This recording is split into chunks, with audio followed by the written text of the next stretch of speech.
Got a single Republican, from Donald Trump to any candidate for the Senate, House, anywhere at any serious level is running against IVF. Everything else you hear about this from a Democrat is made up, and it is a scare tactic, and I don't believe it is going to work.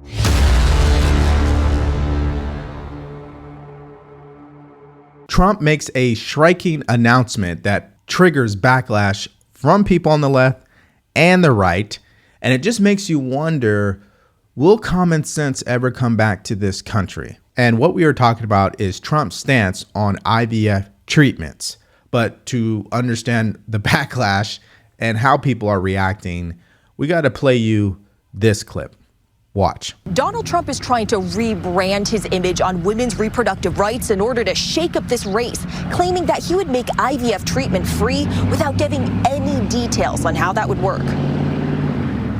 Overnight, Donald Trump floats a striking new proposal as he suddenly tries to rebrand himself on women's reproductive rights, an issue that he knows could hurt him at the polls in November. Trump claiming that he would make in vitro fertilization free if elected without providing any specifics on how he would pay for this costly plan or enact it. Under the Trump administration, your government will pay for, or your insurance company will be mandated to pay for, all costs associated with IVF treatment. IVF can cost tens of thousands of dollars, with nearly 90,000 babies born in the U.S. through fertility treatments each year. We want to produce babies in this country, right? We want to produce babies.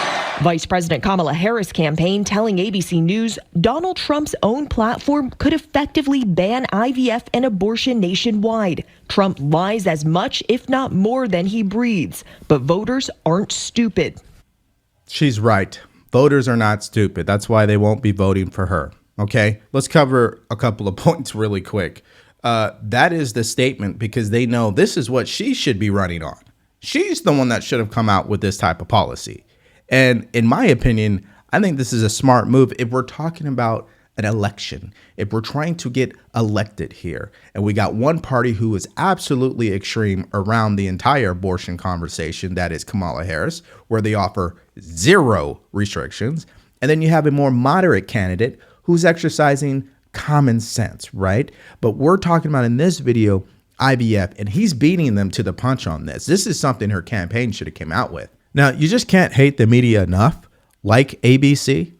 They say that he needs to rebrand his image around reproductive rights. I don't understand.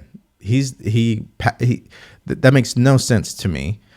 They also are criticizing him because he didn't provide any details. I mean, isn't it a detail when you say, hey, we're going to mandate the insurance companies to pay for it, or the government will pay for it? I think that's pretty clear. And my pushback to ABC would be this. Are you saying the same thing when she dropped her policies? It's just crazy. But what I also thought was crazy was conservatives coming out and disagreeing with this policy. And this is an example of that. The reason surrogacy and IVF are immoral is because they interfere into the family. They break up the nucleus, the very building block of political society. They separate the reproductive from the conjugal act. I'm sure your nieces are great. I'm sure your nieces are wonderful, I say. And your nieces have a right to life. And it's good that your nieces exist. The problem for IVF and surrogacy is that no ends, no matter how good, justify immoral means. No ends, no matter how good, justify actions that are intrinsically evil to achieve them. Okay, so he believes it's evil to go down the IVF road. That's how I'm taking his comments here. And I believe this is where common sense goes out the window. Because there are certain things that are going on in America that could be looked at as concerning for our future. Half of the population, 47%, do not plan to have kids, and they don't plan to be married. That's one. Two, America has a declining birth rate. Three, there are people out there who can't get pregnant because the food system is poisoning us. So what other options do we have? You know, so I think that there's room in this conversation to say, hey, can we exercise a little common sense here? Based on those three things, we need to be helping people have families. That's the part that isn't clicking for me. And if you guys have a reason, just put it in the comment section below and I'll read it.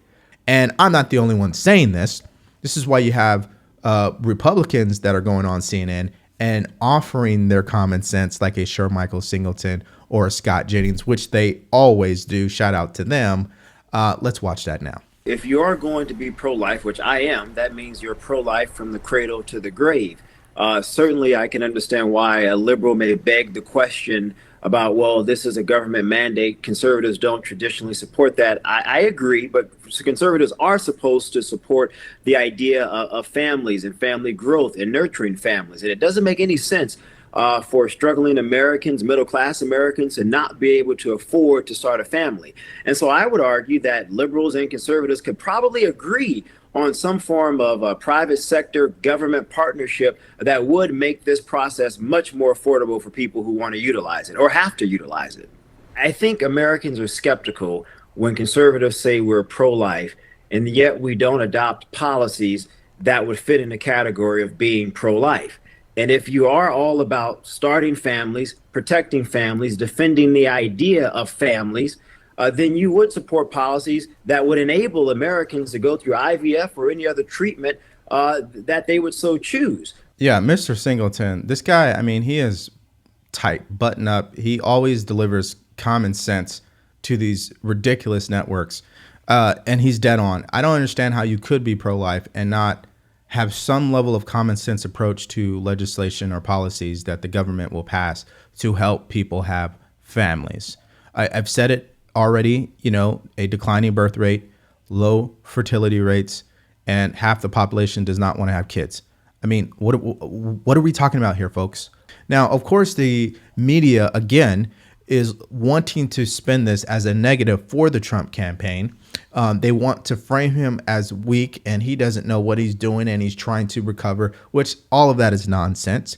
And one of the ways that they've been trying to diminish this talking point, because again, I think Trump beat Kamala Harris to this, is that they're trying to say, well, there are Republicans who come out against IVF. And so, you know, how is that going to work, right? It's more of a distraction instead of focusing on the issue, which is the low fertility rates.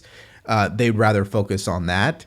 And this is what Scott Jennings had to say. Why did they vote against it? I mean, they didn't vote against it. Hold on. Let me jump in here. The vote in the Senate was a manufactured show vote by the Democrats so that some person could go on television about this time of the year and make up a talking point about having a vote in the Senate. That's all it was. Okay. Not a single Republican, from Donald Trump to any candidate for the Senate, House, anywhere at any serious level, is running against IVF. Every Republican is running on what Trump has said, which is we're the Republican Party and we support families and this technology helps people have families, period. Everything else you hear about this from a Democrat is made up and it is a scare tactic, and I don't believe it is going to work. Yeah, Scott Jennings, he has a few things I want to touch on. It is true that there are Republicans out there that in the past, they have voted against bills that may have funded IVF, what have you. But what he said was currently there are no Republicans running on the policy to ban IVF. So the media is trying to make it seem like, well, even though Trump is doing this, the rest of the party does not agree with him. So why would he be doing this, right? They're trying to, like I said, make up something that isn't there, of course. The third thing, the Democrats are going to try to use this as a fear tactic, which is why you saw the stupid statement from the Kamala Harris campaign saying that he's going to ban IVF. And it's just all a smokescreen. And it's the same Democrat playbook where they want to make Trump look like he is the bad person in all of this. And every time Trump does something that's like, that does make sense, that's actually pretty smart, they can't help themselves. They get sick and then they have to go into character assassination mode. That's literally what's happening here. So, of course, they try to question the Republican nominee for vice president, J.D. Vance, on this issue. And this is what he had to say. How would this work if a state, and you believe that states should have the right to make these decisions, if a state bans IVF, but Donald Trump says he wants to guarantee and or pay for IVF for everyone who wants it, how would that work if a state banned it? Well, John, I think it's such a ridiculous hypothetical because Alabama, which is maybe the most conservative state in the entire union, has actively protected fertility access and fertility treatments. There's no state in the union, whether a right-wing state or a left-wing state, that I think is trying to ban access to fertility treatments.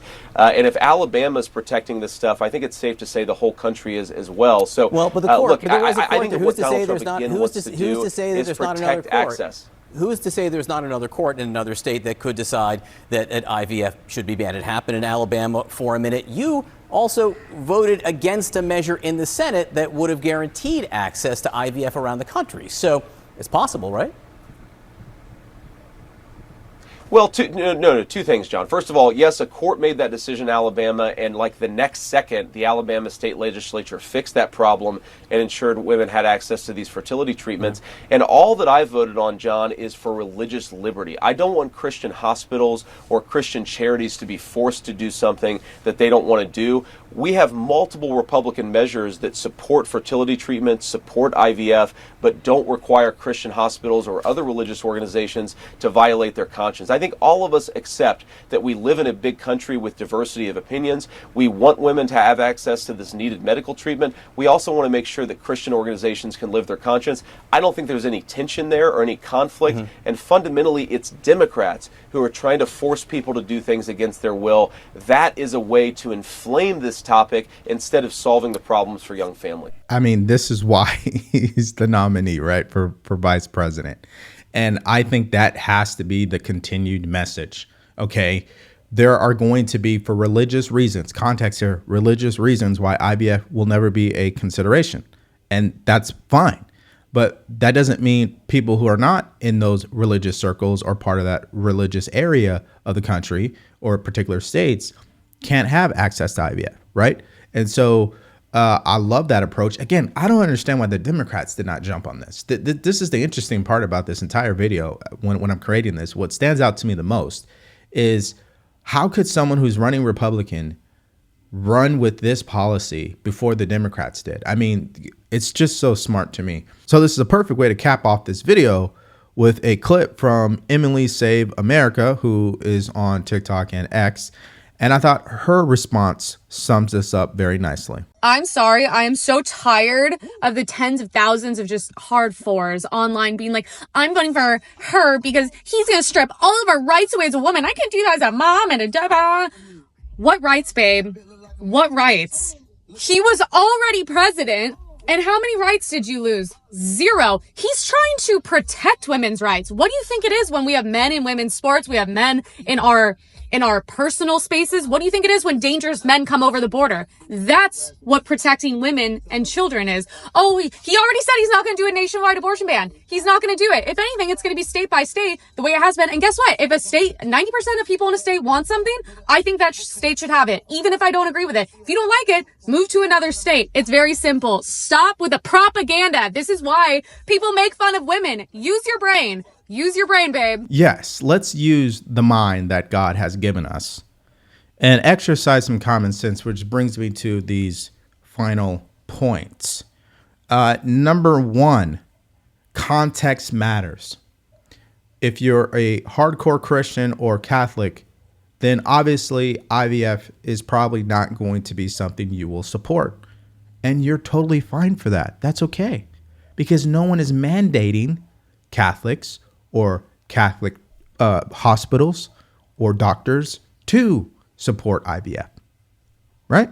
And on the flip side, if you're not hardcore Christian or Catholic or any type of other religion, and you want to support IVF and you want easy access to it, then voting for Trump is probably a smart play. Okay, that's number 1. Number 2, again, the fake news media, you just can't hate them enough, because I say it all the time. Trump could save a baby out of a burning building, and they're going to say, oh, man, that was selfish of him. You know, he probably staged that. That's what they're going to say. Or he's the reason why that the house caught on fire. they just can't help themselves in how biased they are. They don't want to report on the facts. And even if I take their word for it, why aren't you treating Kamala Harris the same then? What about the lack of restrictions on her behalf when we are talking about abortion, not just IVF? If we just talk about abortion, where are the restrictions there? You're not going to find them from the fake news media. We know this. And number 3, facts do matter. And some of the facts that I think are very concerning for us in this country, 47% don't want to have kids, don't want to be married. Birth rate has declined, and our fertility levels are at an all-time low. Those facts are concerning. It should concern you. And so we should be addressing what can we do about it right now, and what can we do about it that will affect change in the future. Well, that's my mindset. What about you? What do you guys think about this bombshell announcement from former President Trump? What do you think about the backlash that he received and the propaganda from the news channels? I want to hear what your thoughts are and more in the comments section below. If you want to support the channel, go to the link in the description, grab yourself a t-shirt. Stay grateful, stay focused, and stay true. Peace.